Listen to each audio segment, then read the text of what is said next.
കോഴിയിറച്ചിക്ക് വില കുതിച്ചുയരുന്നു. കിലോയ്ക്ക് 180 രൂപയായി വില. അത്യാധുനികവും ലോക നിലവാരവുമുള്ള ഫർണിച്ചറുകൾ വമ്പിച്ച വിലക്കുറവിൽ നിങ്ങളുടെ വീട്ടിലേക്ക് എത്തിച്ചു നൽകുന്നു. ബെഡ്റൂമോ, ലിവിംഗ് റൂമോ, ഓഫീസോ, സ്റ്റുഡിയോയോ ഏതൊന്നിനെയും ഭംഗിയാക്കാൻ ആർട്ടിക് ഫർണിച്ചർ ഇന്ന് തന്നെ സന്ദർശിക്കൂ. Arctic furniture, Kasaragod, Uppala, Mangalore, Kanhangad, Vadakara. സംസ്ഥാനത്ത് കോഴിയിറച്ചി വില കുത്തനെ ഉയരുന്നു. നിലവിൽ കിലോയ്ക്ക് 180 രൂപയാണ് വില. ഹോട്ടൽ നടത്തിപ്പുകാരെയാണ് ഇത് ഏറെ ബാധിക്കുന്നത്. ഇതോടെ ബിരിയാണി, അൽഫാം ഉൾപ്പെടെയുള്ളവയ്ക്ക് വില കൂട്ടേണ്ട അവസ്ഥയാണ്.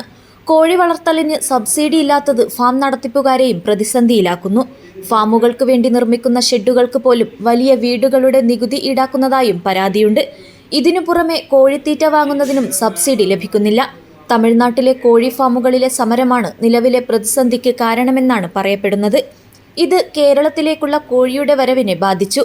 കർണാടകയിൽ നിന്ന് കോഴികൾ വരുന്നുണ്ടെങ്കിലും കേരളത്തിലും തമിഴ്നാട്ടിലുമുള്ള പ്രതിസന്ധി മുതലെടുത്ത് ഇവർ വലിയ വില ഈടാക്കുന്നതായാണ് പരാതി. 180 രൂപയ്ക്ക് കോഴിയിറച്ചി വാങ്ങി 170 രൂപയ്ക്ക് എങ്ങനെ ചിക്കൻ ബിരിയാണി നൽകാൻ കഴിയുമെന്നാണ് ഹോട്ടൽ ഉടമകൾ ചോദിക്കുന്നത്.